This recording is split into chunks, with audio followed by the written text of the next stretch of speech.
Time for our retro review of Babylon 5. This is the War Prayer after this.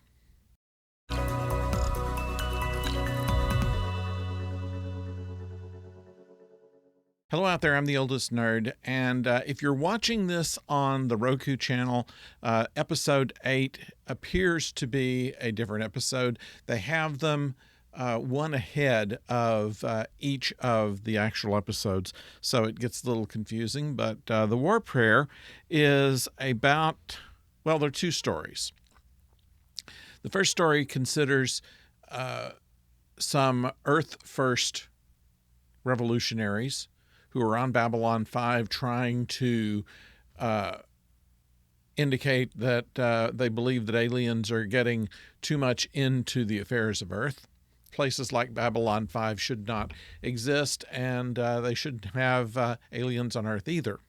And they're causing a certain amount of violence and near-death situations for first a Minbari visitor and then later a couple of Centauri.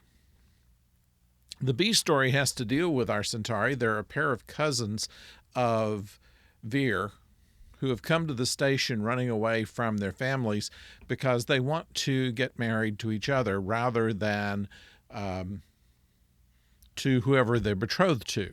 It gives a little background information on how the Centauri society works. We've already had some talk of it in that currency in the Centauri society is how important you are, and your importance is based not only on wealth and position, but also family lineage. And so if you can marry into one of the better families, that brings greater wealth and greater prestige.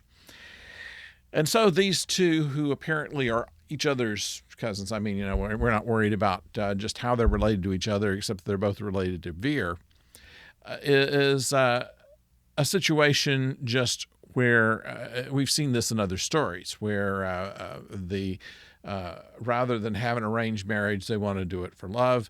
And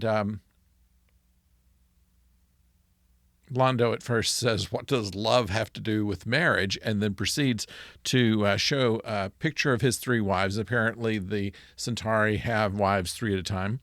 He said, "These are my three wives," and their names are Pestilence, Famine, and Death.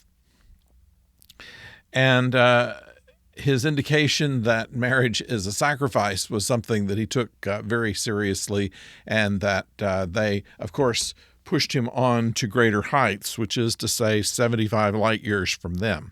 It follows along with the joke in I, Mudd in Star Trek. This is later, so they probably saw that and liked the idea. So this is the idea of Harry Mudd's wife, Stella, who drove him out into space. This is about the same thing that happened to Londo, except from three wives who look like, in the pictures, the three wicked stepsisters in Cinderella. Another interesting quotable in here is, "My shoes are too tight and I've forgotten how to dance."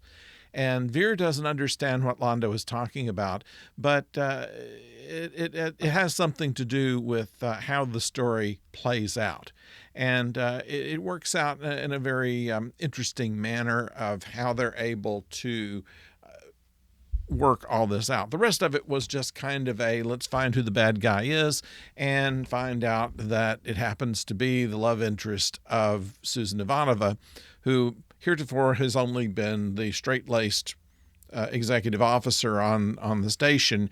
We see a little bit of her social side, a little bit of her past, a little bit of the fellow that she was once in love with, and then the painful reveal of why it's not going to last. It's not in any way unpredictable here. Nevertheless, it was well acted, well handled, generally speaking. I mean, the main story was find out who did it and then arrest them. And the Centauri story was a little more nuanced and my favorite part of it. So that is the War Prayer from episode 8, season 1 of Babylon 5. Hope you enjoyed it. If you've seen it already, if you haven't, take a look at it. I think you might like it. And In the meantime, we hope that you'll stay with us. Today we'll also have, if you're seeing this just as it's coming out, we'll have in another hour or so another Lower Decks coming your way, and we'll throw in our review of the very short treks before that. I haven't seen it yet, but I will in a few minutes, and I'm hoping that it's better than the first three. So anyway, we'll see you in a little bit today, so join us then, and then back on Tuesday for Deep Space Nine and Wednesday for the original series retro reviews. And until then, don't go far.